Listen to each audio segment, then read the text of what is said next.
Welcome to Beyond the Bottom Line, the podcast where founders and business owners get in-depth insights and actionable takeaways from industry experts.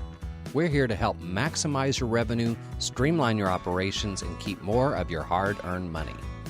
Now here's your host, Miguel Alexander Centeno. Thanks for joining. I'm Miguel, founder and CEO of Centurion Firm, where I have the honor of leading a small tax strategy team serving businesses just like yours. And the cool thing about what I get to do is I get to work with businesses who are doing much cooler things. I do a deep dive with clients, mentors, and businesses I admire about their world, how they think about the area that they're an expert in, and we dive into how you as a business owner or operator can learn from the best. We're here with Ryan Russell, who's going to take us into how SEO is changing with AI. Ryan, this is a really important conversation for our business in particular, because we had a website that was at 80,000 uniques per month. And with the updates and AI summaries, we went down to 3,000 uniques a month, which initially hurt. So we're excited to figure out what we can do to improve that. I'm sure folks here listening are excited as well. Ryan, great to have you on. Thanks for being here. Miguel, you're not the only one. Many companies are seeing a big decline in their impressions and their search traffic right now. And it is because of AI overviews, as much as 30-40%, and sometimes more than that even. But today, what we're going to cover is how has AI changed search? We're also going to talk about, where do these AI systems get their information now? What can we do to feed information into these systems to make sure that we're still as relevant as we were before, or even more relevant? We're going to spend some time on Google Business Profile, which is more important than ever. It's actually considered what I would call your AI fuel now. And from there, we're going to explore how to optimize for AI while still showing up in maps. We'll walk through some practical steps that you can implement right away. And finally, we'll talk about how to think about future-proofing your visibility and your online presence as the AI continues to grow. So AI is obviously reshaping how customers discover local businesses online and search for information. AI-generated summaries now appear at the very top of search results, and many times they're pushing traditional listings farther down in the results. That's the challenge. And we're seeing it across the board for a lot of informational type searches, and a lot of companies are recognizing this. But there's also a huge opportunity here. The fundamentals that have always mattered, like accurate information, reviews, strong online presence, these are all a lot of the things that AI is using to power their results. So if it's done right, smart business owners can adapt quickly and gain an edge, and not only show up in traditional search and maps, but also now in AI overviews. So Google has made this big change, and the introduction is AI overview in search.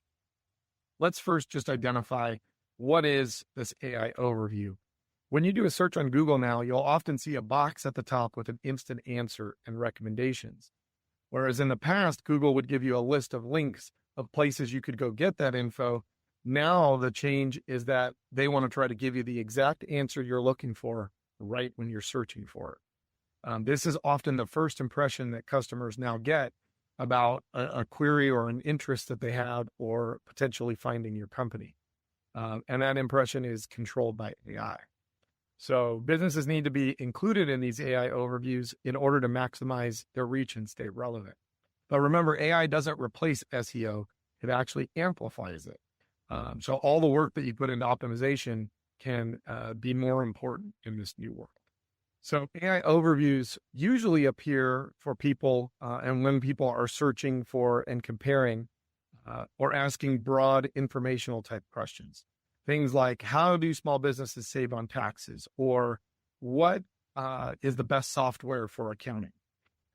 These used to provide websites or local businesses, and now they're very much focused on giving the answer in the AI overview. But the key is they usually don't appear, these AI overviews won't appear for direct searches like CPA near me or emergency room near me. They know that when people are looking for something specific, it doesn't help them to give an informational answer. Instead, they need to give them exactly what they're looking for. And in most cases, you can think about Google as a business itself. Their goal is to give the best information to the user at the time that they're searching. And that's what they qualify or count as successful. And that's what they're constantly working towards, which is why AI overviews are becoming more the norm. So the lesson here is that AI and maps work together. And if we have content in the local side and we can optimize for AI, we can actually come up in both of these places. It kind of makes sense that if we're writing blog posts that answer simple kind of top of funnel questions, AI is now just killing that, right? Because if someone just wants a simple, like, how do I do X? The summary is going to check that off. We used to rely on that they would go to our blog to do that, but now they're only going to do that if they want to go deeper. If they don't want to go deeper, then, it's kind of lost. It's kind of the mission there from Google is stay on Google, get the basic information. Now they will give you interlinks that you can link through to go read where they got the info, but that's not happening very often because, people got the answer that they needed and they wanted right when they searched. Yeah. So what you're saying in a way is that what we want to optimize for now is the intent. When someone wants to actually connect with a CPA or a tax and accounting firm, no longer when they're just looking for general information. Correct. That's right. So let's talk about who's leading this AI search. What are these systems that we need to optimize for? Who do we need to be trying to create new information for? So the first and foremost, the biggest one would be ChatGPT. A lot of companies and people have been using this. They were the first one on the scene, and they're excellent at conversational answers and simplifying complex topics. They have over 100 million weekly active users already. It's the fastest growing software or platform that there's really ever been. Google Gemini is the second one, and they're tied directly into Google Knowledge Graph. So this is especially strong for local search because it uses real-time data directly from your Google listing, and every property that Google has can feed directly into this. Then we have Perplexity, which focuses on transparency, showing where information comes from. They're more of an answer engine, and they're trying to build trust in their answers. They have over 10 million monthly active users, and they just started a couple of years ago in 2022. Claude is known for deeper reasoning and thoughtful, detailed responses. A lot of times content creation is a little bit better on Claude right now. That engine is a little bit better for complex problem solving as well. So each of these end up doing a little bit different, and depending on what you're looking for, you might go to a different one. For example, Grok, the next one, it's owned by Twitter or X. It has access to bring real-time social signals into its AI. So it knows what people are talking about, news events, tweets, all these different things. So if you're looking for some kind of AI search around what's happening right now or what trends are happening, Grok would be a better option than maybe some of these other ones. And then lastly, we have Copilot, which is built right into all Microsoft tools. So Microsoft is very large. They also own Bing. They have Microsoft Edge, the browser, and all computers come default with Microsoft's products, right? And then you have all the Word, Excel, Outlook, all of these are powered by Copilot. So each of these have their own strengths, and they all rely, however, on accurate and trustworthy business information. So our goal and job is to create that trust, that credibility. How can we show them that we're more trustworthy and more reliable? And I'll just share, it's really interesting from our firm is that we had a lead come in and say they found us on Grok, which is really interesting because we're not that active on Twitter or X. So doing the right thing without knowing it is confusing as well. It very much is. Yeah, we get a lot of leads from ChatGPT now. And at first we didn't know why that was happening right at the beginning. And then we started testing more things. So we're constantly experimenting, and that's how we kind of cultivated this R&D, if you will, to figure out what's working and what's not. So now we know the landscape of who's out there. Now let's talk about what actual information powers them. To your point, Miguel, the first and foremost is the Google Business Profile. You know, if you think about AI in general, where is it going to go learn about a pizza shop down the road or a tax accountant or a dry cleaner? the best source of information is still Google Business Profile. Having complete information, categories that are correct, and then updating and feeding that on a regular basis is one of the main sources for AI, the main source to start with.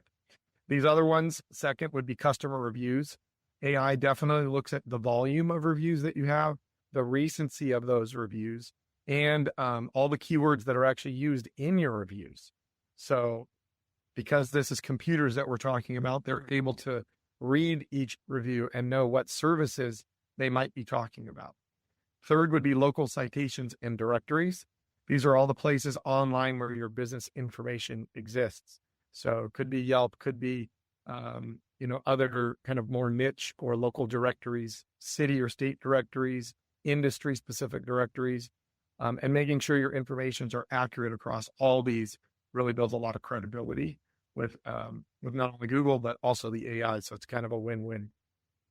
And then lastly is SEO signals. Website optimization, local keywords, and content relevance are also continuing to influence AI's understanding of business expertise. We went ahead and pulled and asked each of the AI platforms, where do you get your information? And it was interesting, some of the answers.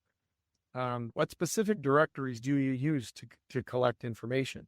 So this first one is ChatGPT. And then number one is Google Business Profile, then Yelp, Yellow Pages, Bing Places, Facebook Business Page, and the list goes on, LinkedIn, TripAdvisor.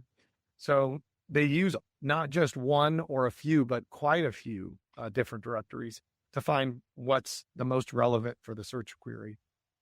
Going on to the next one, here's Perplexity and their platform. They also said Google and Google Maps when we asked directly what search engines and online directories do you use. They use online business directories, similar to what we found from ChatGPT, but they use the business's own website. This one said number 3 was the option for their own website. And there's nothing more trusted as long as you have in-depth information that they can trust. Local news sources, government websites, business databases are still important. So all these different places are still critical, but you see some of them lean more towards the website and some of them lean more towards other third-party sources. Interesting. All right, here's Google Gemini. Not a surprise here since it's owned by Google, Google My Business. They even still call it Google My Business, even though it's now been rebranded as Google Business Profile, which I thought was pretty funny when we did this. And then their second tier that they look at for local business information is the business website. They've spent decades creating an algorithm to decide which is the most relevant website based on search, right? So they weren't just going to abandon that. They use that same algorithm to determine which businesses have the most viable and credible information for Google Gemini as well. And they have additional third-party providers and directories as well. And Ryan, just a quick question, like when it says business websites, does that mean like all the work that some of us have put into like SEOing our website, is that kind of fall under that category? That's 100% what it is. It means that business is your website, all your service pages, your content, what things that you do and what things that you don't do. Google's utilizing that to verify if what they hear on these other places is accurate. And we're going to actually talk about that in one of our advanced tips later on, is making sure that your website matches your Google listing and all the services you say you do. Meta AI, this is another one that's becoming more and more popular. You guys might have heard recently, Mark Zuckerberg spending ridiculous amounts of money to hire a lot of engineers to try to make their AI better. And so this is what they said, online directories, certainly social media would be a little more relevant for Meta AI, and data partnerships and web crawling. They're all using websites, directories, Google Business Profile. So these are the places they're going to look at who's the most legitimate in any market. Okay, and so what does that tell us? That means that one of the biggest misconceptions that AI has out there right now is that it's going to replace the local maps, or it's going to replace all this business information that's online. That's just simply not true. AI systems actually build on top of the map data. They don't replace it. AI overviews often reference businesses that are already ranking in the map pack as well. So they use that map information to determine ranking order. And especially on mobile, people usually will see the AI overview and the map pack at the same time in some searches. So it's becoming on mobile a little bit of both. You'll see Google testing different things, but as they get more familiar or see what's helping people more, they do more of that. And that's why the map pack is very relevant. You immediately get customer or types of business you're looking for. You can see how close you are to them. All of these things are really important for optimizing on AI. So the bottom line is AI isn't replacing local SEO or all the things that you guys have done on your website. In fact, it's made it more important than ever. And AI actually favors trusted profiles. So businesses that have consistent information, recent reviews, regular updates, and they are clear experts in their area, they actually get a benefit. So if you've invested SEO in the past, those will help you as this transition continues to move forward. Your foundation still matters. That's what this really says. Okay, let's take a break here to really recap some of the key things that Ryan is saying. What he's saying is that him and his team found that by prompting different AIs with the same question, some of the same sources came up repeatedly. And the one that came up the most was Google Business Profile. Not surprisingly, Gemini relies on Google Profile heavily, but so does ChatGPT. Now that's important because it tells us that what we really need to make sure we do is have a very solid footprint with your Google Business Profile or GBP. So what Ryan's going to do here is he's going to take us through best practices of how to make sure that you have the best footprint that's going to rank you in AI when your customer searches for your service or product. Let's take a look at what happens when we search for a tax CPA near me for this particular query. Still certainly seeing plenty of sponsored results. Thank you, Google, for that. You can see the Google guaranteed, but then it goes right into the business map pack below that. And this is based on relevance, reviews, your website, and all the things that local SEO was already doing, but no AI overview for this type of search. Now, similarly, if we were to go directly to ChatGPT and we said, I'm looking for a new CPA, who is close to me? We did this search just yesterday or a couple days ago. And this was the list that it came back for Phoenix, where I'm located. And then we followed up with a question, well, how did you determine to put these CPAs in this order? And so it came back with 4 things: search visibility and relevance to what you were searching for. What is a fit for a growing business? So it prioritized firms that serve business clients, mix of local and regional firms, and then 4 practical ordering for readability. So it actually took into account that as well. So in many of these AIs, they're getting smarter to know what some of your previous searches have been. So they know you a little bit more. So they're going to make recommendations that are closer. But the only way they can do that is to know what types of businesses or what types of clients you serve, what kind of services you offer, so that they can make you as a recommendation when people are asking. Yeah, what's really interesting is that number 3 is actually a really good distinction between local, regional, and then specialty. If you feel like you fall into one of those as a tax account, you really want to make that clear so that when you get ranked, if you are a regional firm, that you're in that regional category. A lot of small businesses just want that small firm feel because they feel more important. So if that's your angle, double down on it, because that's so interesting that AI can actually make those distinctions. Yeah, and especially the specialty. As we get into some of the actual recommendations and tips, it's to be as specific as you can about your services. So you're already ahead of the curve, Miguel. That's right. So what are the ranking factors when it comes to AI summaries? We talked about some of those right now, but the first is to make sure that your category is perfectly accurate with your Google listing. If your profile category doesn't clearly match your services, AI is going to have a hard time understanding what you do. Second would be natural keyword optimization. And this means keywords in your business description. This means on Google posts. This means in reviews. Basically anywhere that someone is talking about your business. Are they just generally saying, hey, they do accounting, or are we talking about specific types of services that they offer?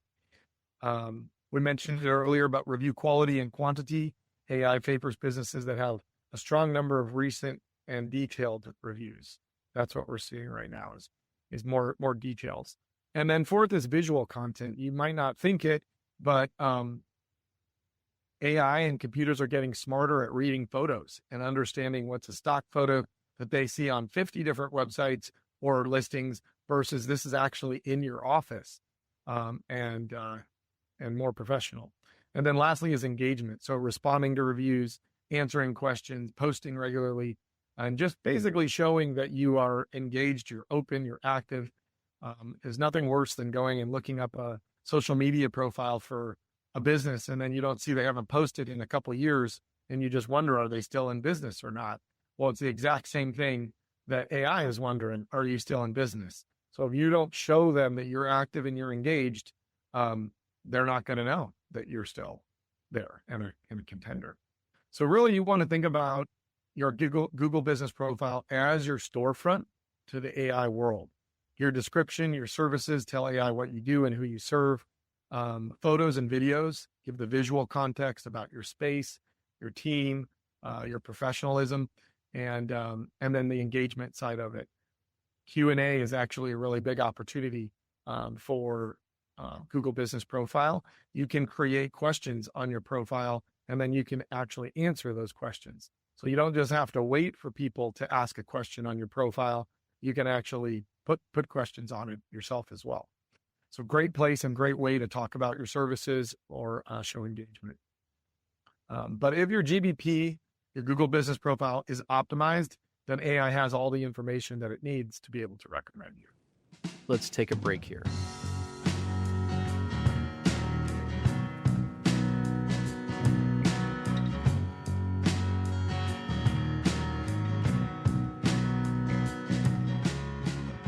Before we jump back in, I want to take just a quick moment to share something with you. You might have noticed this podcast is evolving. Not in what we talk about, but how we bring it to you. Beyond the Bottom Line is being shaped specifically now for podcast listeners. Same insights, just now delivered in a more engaging, listener-first format. And we want your voice to be part of it.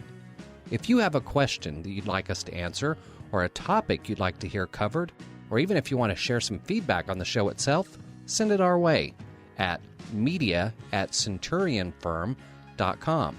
That's media@centurion, CENTURION, firm.com. We'd love to hear from you. Now, let's get back to the conversation.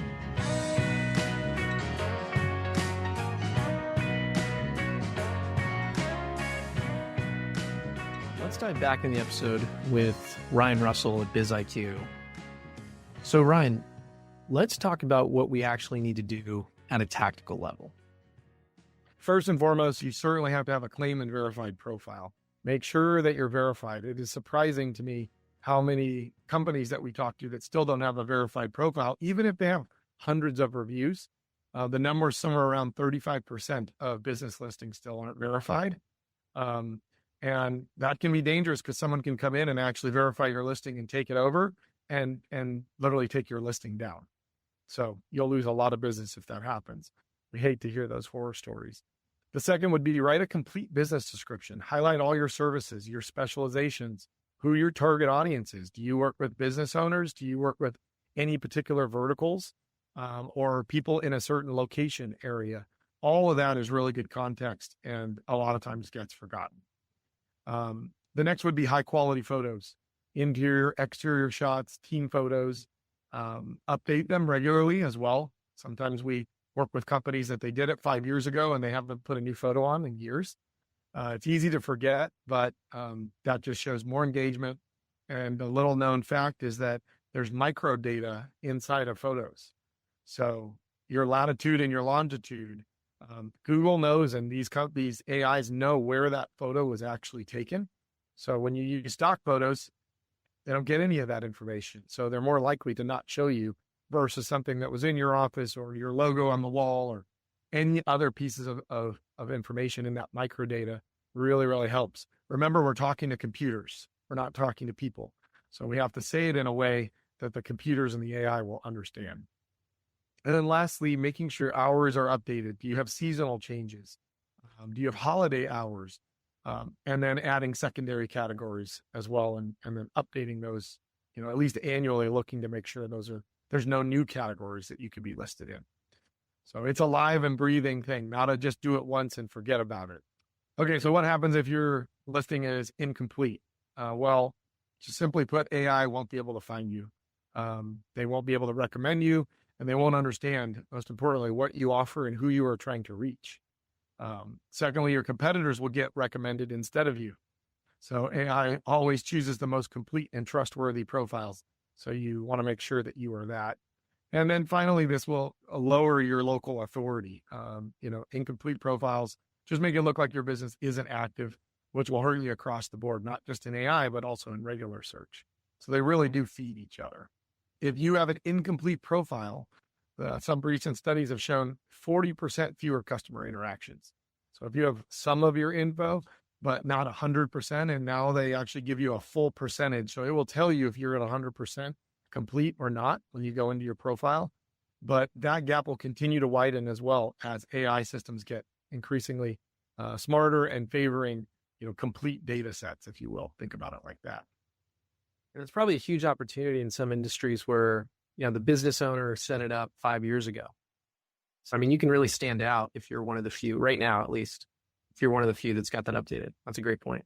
So let's talk from a tax and accounting perspective. If you're a CPA, make sure that certified public accountant is your primary category, and add secondary categories like tax preparation service, bookkeeping service, or financial consultant if it applies. The more of these that you have selected, the more chances that you have to come up for these different types of searches, because people will do searches for specific keywords. And so just being in one, if you can be in more, it's much better. The seasonal hours, I mentioned them earlier, but do you have extended hours during tax season? In summer, maybe you scale them back, but just talking about these and making sure all that's really accurate.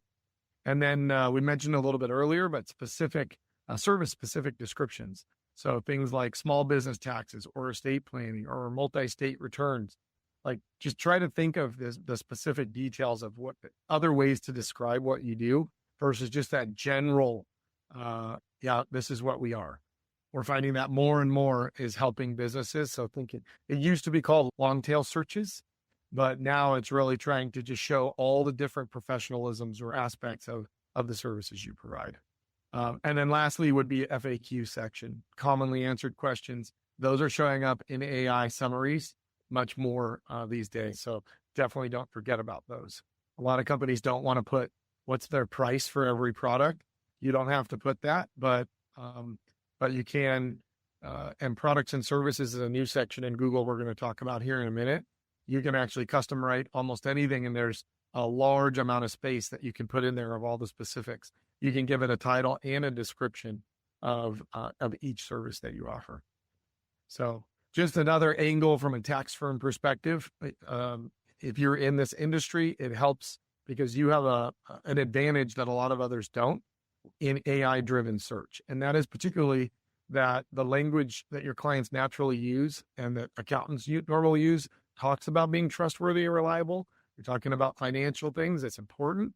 And that actually is what really powers AI, and they want to prioritize that. So being thorough, being transparent, trustworthy, and reliable can give you an edge. So the misconception we talked about AI without ignoring the maps, it's a reality. AI and maps work together. So AI overviews provide quick summaries and recommendations. And the other side of that is maps provide visual context, direction, reviews, and easy contact information. So you can show up in AI, and then the map can actually lead them directly to your business, especially for people that have never found you before and aren't familiar with who your company is. So the most successful businesses are going to optimize for both at the same time. And that makes perfect sense. Now, what are some of the specific things that are common among search and AI optimization? So consistency across the platforms that builds trust, but managing your reviews, collecting them, responding to them is an area that a lot of businesses fail in. Google doesn't care if it's good or bad. They care that they see that there's engagement.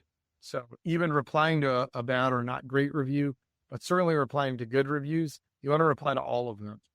That's going to show even more engagement and trustworthiness. And then the common questions, answering those questions, replying with multiple answers you can do as well. That enables just more feedback and more engagement. So each one of these actions can help you climb in not only search, but also in AI as far as responses and results. What about some easy to remember tactics like quick wins we can pick up in the tax and accounting space? Posting seasonal content. These are good for ongoing posts. Posts sometimes can create a stumbling block for a lot of businesses because they're like, what do I post about? I do this one type of service, but you can talk about seasonal items very easy, tax deadlines that are coming up, or year-end planning tips. These are all really good things to talk about when you do Google Posts. And you can then duplicate that for social media as well. You can use the same content in multiple platforms, but specifically getting it on Google because that's where the AIs are pulling more information these days. A lot of times it might get forgot about when you're thinking about social media, but Google Posts are really important. Mentioned the FAQs already. What documents do I need for tax preparation? That's a great question. How much do you charge for business returns? What's the difference between a CPA and regular tax prep? All of these, and you can even use AI to come up with more questions that you could put on your FAQs under GBP. And then lastly, those highlighting the certifications, prominently displaying those credentials is really going to help you get more visibility. Mentioning certifications in their business descriptions and continuing to just educate and target all the specializations in detail. That's even more important now. Now, we've covered the ground floor, if you will, with Google Business Profile and how to set that up. That's been very helpful. Now, for those looking to take it to the next level, let's go deeper. What are some advanced strategies, advanced things you can do to better your chance for success? These are what a lot of our clients are seeing more success with these days. The first one is Google Business Profile. Using the products and services section that Google Business Profile opened up. They released this a few years ago, 2.5 years or so. And this is really underutilized by most companies. The people that are really dominating are using this. So you can go in now and if you're a plumber, you can put 30 services that you do and a description for each one of those services. Similarly, if you're in financial, you can put a different one and it's not a self-selected menu. You can write whatever you like. So detailing more examples here would be like tax prep for small businesses. You can add in additional adjectives, not just tax prep. And that really helps. Help with IRS audits or planning. These all are more specific and help. And then linking to specific pages on your website. So when you think about an advanced topic, a lot of times Google is going to have all these business services and products, but they're going to go to your website to verify that you actually do those services. And you didn't just go sit down in 20 minutes and write out a whole bunch of services. They want to validate that you actually do those services. So the kind of icing on the cake would be to make sure that your business website has pages for those services and matches everything you're telling Google on your Google listing. These are the 15 things I do. But if you only have 3 of them listed on your website, not that credible. You want to have all those 15, whether they're separate pages or sections on the page. We usually recommend a separate page for each main service you do.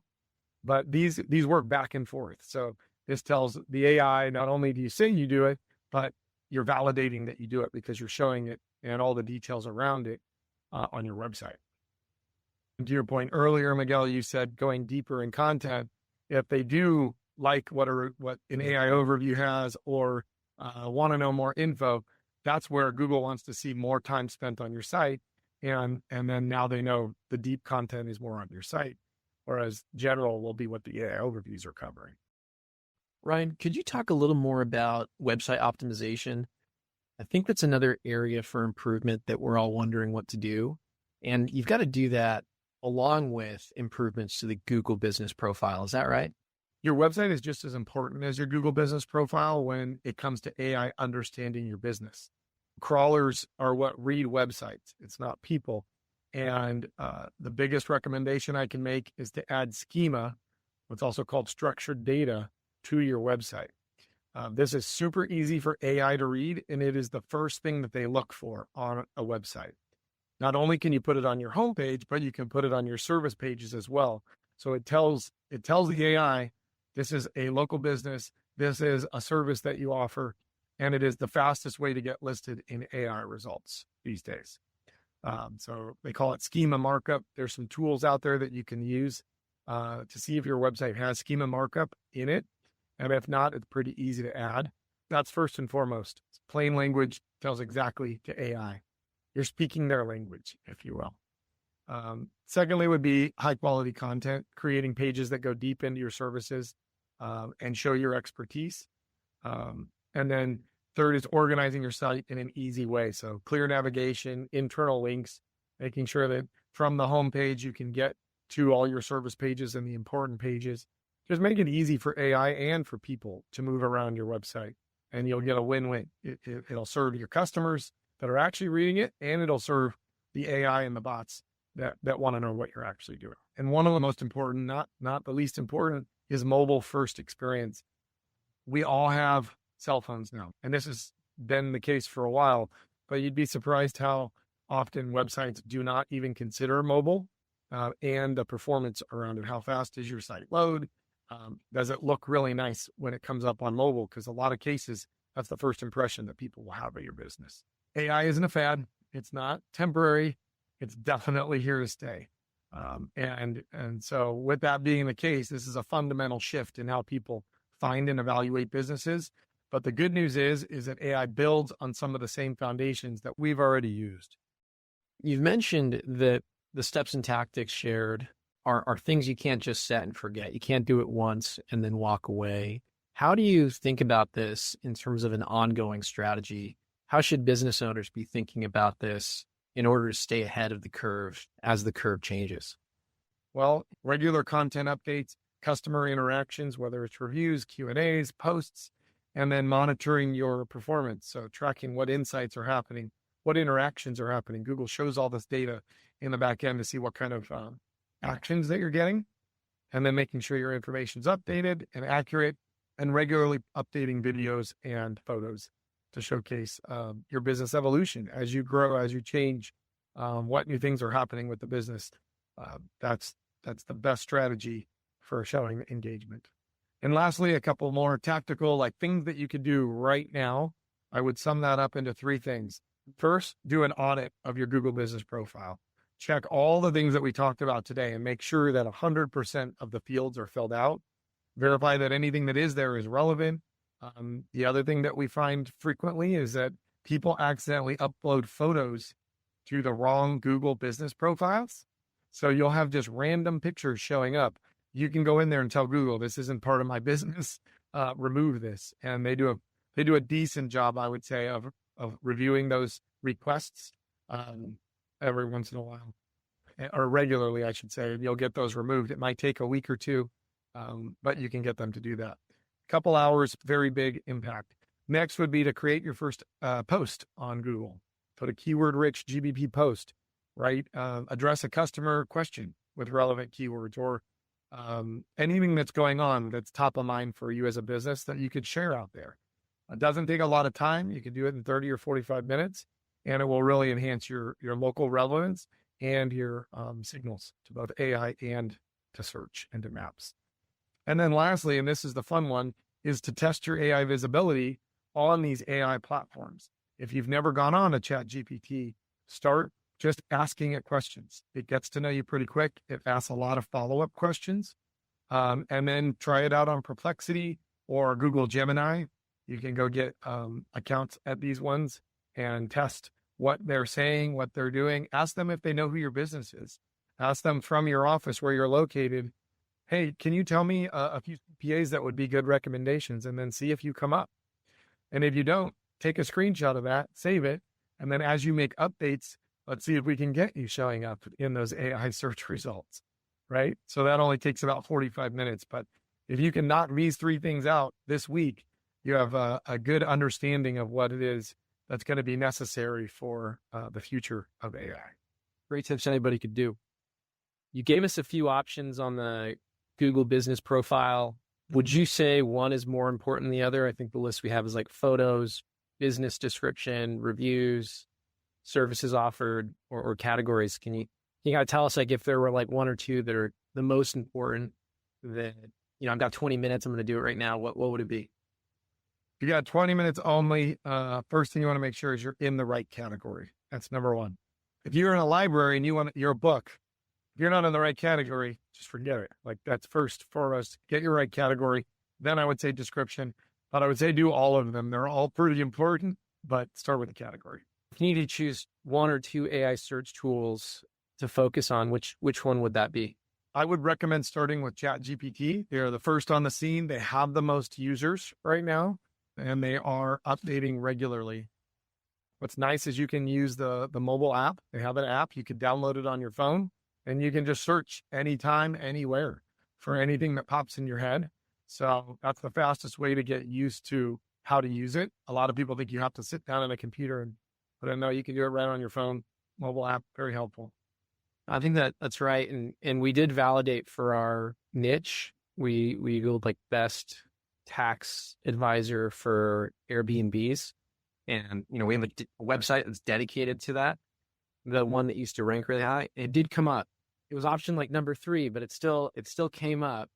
So it's a good way to test to see if we're on there. This question was specifically about Google Analytics. Like, is there a way I can check to see if I'm getting crawled by, ChatGPT or other ones, or do I just have to go into ChatGPT and kind of test it out? That's a great question. The SEO tools are catching up to this trend. Ahrefs is one that is now showing how prominent you are in all the different AIs. So you're starting to see these tools come out where you can put in a keyword in an area and it will tell you how relevant you are and how much you're showing up.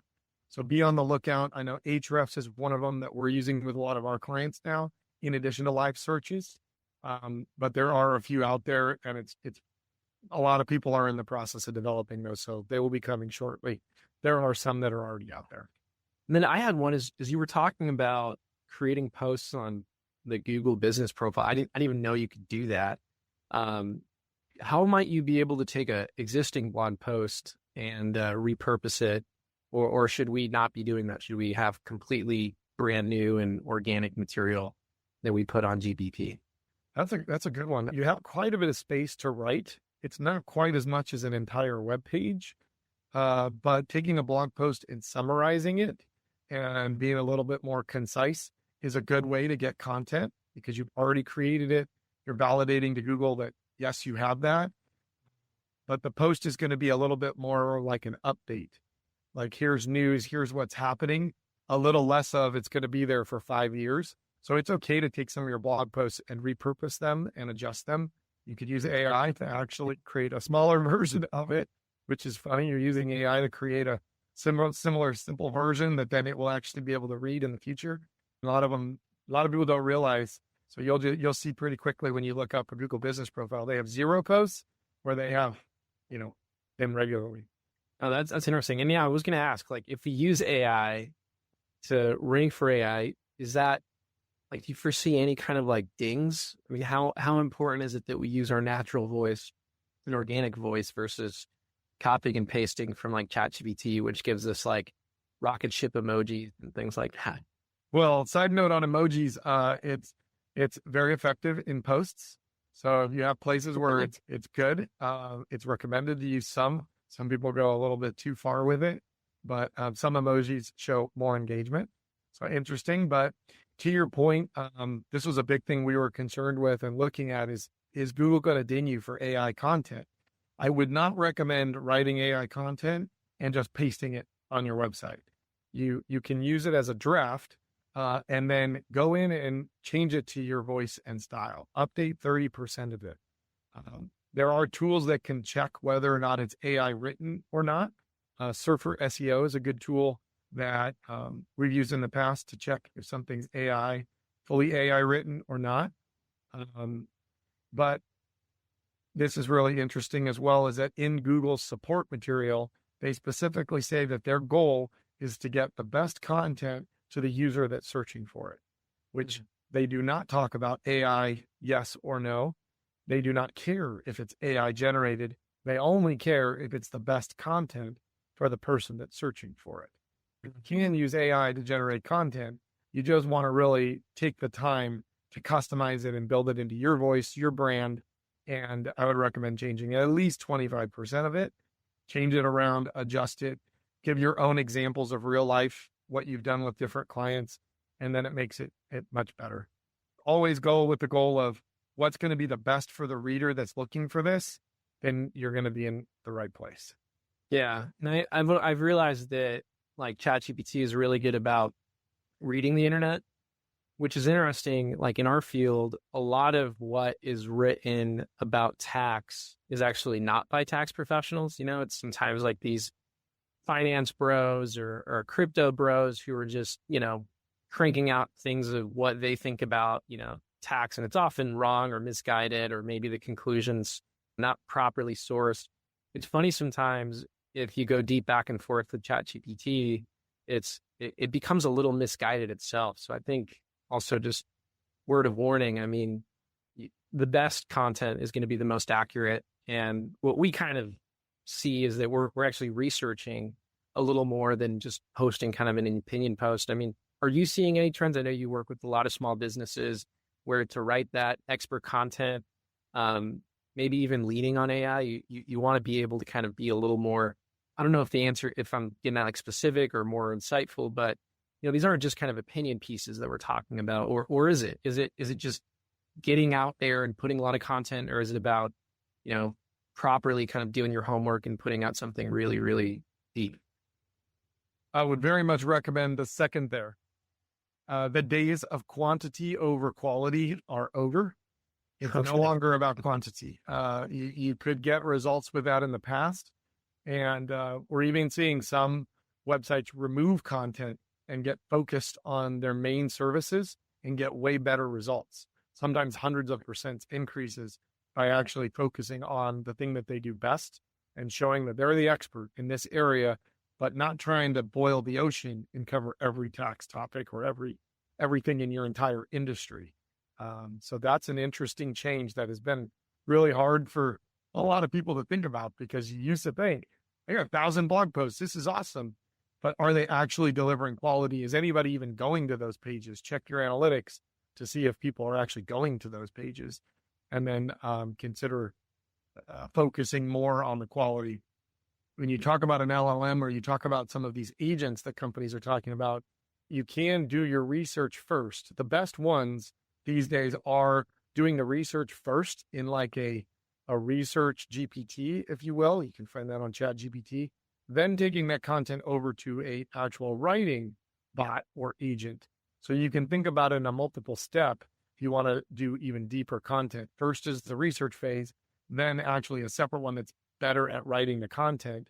And then even a QA that could QA, are there any hallucinations in that or not? And then, your final version. So what we're going to see in the future is more multi-step processes using AI, where each agent is really focused on that one thing in the process. That's super interesting. So even as a strategy that you just shared, it sounds like it wouldn't be a bad idea to maybe look at those 1,000 blog posts, pick out your top 20, and find a way to combine those into one really good comprehensive piece. I would say the best strategy there would be to take those 20 and refresh them, make them current if you wrote them a couple of years ago. And you'll see that regularly. If you look at a blog post that's getting good results, they could just update a few things, change the title to 22, then change it again to 23, then 2024, right? So you have this great piece of content that's answering a lot of questions, and then refresh that, because then that will get picked up really quick. It's already recognized and being shown as valid by Google and AI. So now let's just make it even better. And now it's even more relevant and recent. So it becomes better.